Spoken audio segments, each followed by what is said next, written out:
Talo falava i ni tai au le solulu, ai alo mai o tātou talafou. Tala to mua, ua solo fuor fa amsnonga fai tu malo mo lianga, sa faya fa asanga le au fasala lawur polo kalame, ma oto vi ingai au sitalia, le sisunga to le foa sa ai ato le foa, ma ainu u ilinga noa sa vai na ea, ina ua toi avia i tue asiata pio wau likola na tangi. O morianga na fatatau le faya ni fa matalanga, e ono a whaina e tau le leio se isi tangata. E alai fiso ta inga whaere to roni. Sa whatu langa le mata upo e lo ilo whaumsnonga. Pei ta e le toi whawawina. Ina ua whiriwhiri de tu tangi e siata pia wauliko. E whaamutala na tangi. Ore ne mata upu sa a mata mai whaasara launga sa whaia to le whaama ainu u.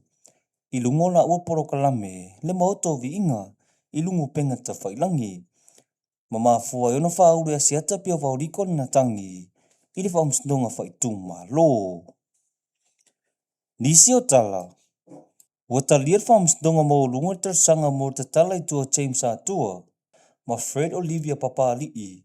A o whaatali le ilo ino ala mulianga tolu se fulu. E au whiarito wa ingar whaofi whaasantula fono tupe. Na whaira whai ungar whaumsinor whaumsnonga mo lunga. Le fionga justice. Leu tele mata tua tanga loa. Ina o toi whaui e tua le tangi leo loli la tau te te. Ire tar sanga mo te tala i tua. Pei te iu whaatau langar whaumsnonga ni ai ainga te tauna usi ta ai la ua.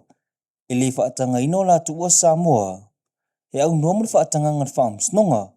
Ina watu ina atu se departure prohibition order. E tau fia iso la ua malanga i whafo. O morianga tau whaofi whaasotu la fono tupe. Nā fua mai se su enga na so ai mur polo ingar whar tupe tu tonu Samoa. E au fia ila tau ngā tupe ma seta. O lo ofisa o tai fo ini su enga. Mone mata upu sa la lau le lalo langi. Ile malio yo le Samoa ya Lorenzo le malu Vietnam. Le o lo ta ofia ini le Samoa se to lua. O lo ofia ngai momolianga ilia tunuu. Wa mata se isi la asanga ta uot whainga pa angal vau Samoa mo United States. Ina wasa unilam pasafo America Samoa. La fionga Jared Novelli. E tau awina na tusi whaamoni o tō whinga. O rea tau awalo ia le mpaso Novelli. Hana tusi le na fionga mamalu le awan malo. Tui mo le ali whanu wa ale toa so alo vi le lua. E wha ilonga ila matanga lo i alo na matawha yoyur suyo na malo America i Samoa nei. I lana no wha inga fau. O le anga lua ila mpasa Novelli. E wha amaro siya nga lue wha atasi wa inga taua. E au fielia ti nae. Suinga o le tau.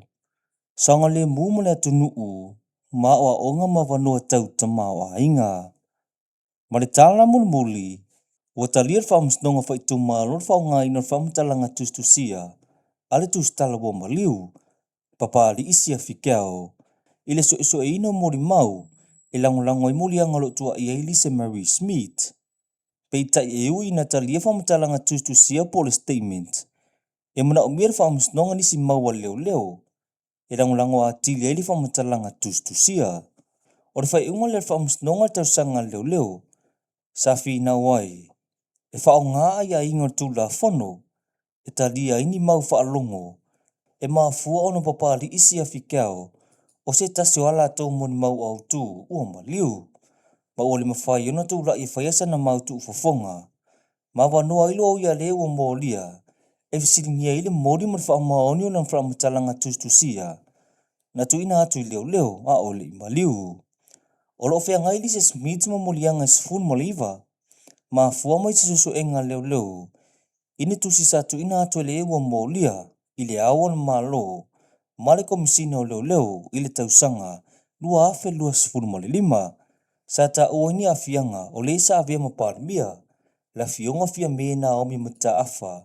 Ile maliwa yo Caroline sina vaya ana. Carpet.